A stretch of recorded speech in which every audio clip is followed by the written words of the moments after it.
మన పంట ఎదుగుదలకు చాలా ముఖ్యమైనది యూరియా. మనం యూరియా పొలంలో చల్లుతాం, కానీ అది ఎంత టైంలో కరుగుతుందని చెప్పి ఒక ఎక్స్పెరిమెంట్ చేసిన.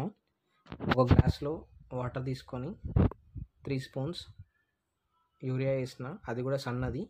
దీన్ని ఏమాత్రం కూడా కొంచెం కూడా తిప్పలేదు, కదపలేదు. ఇది ఎంతసేపు ఉంటుందో చూద్దాం.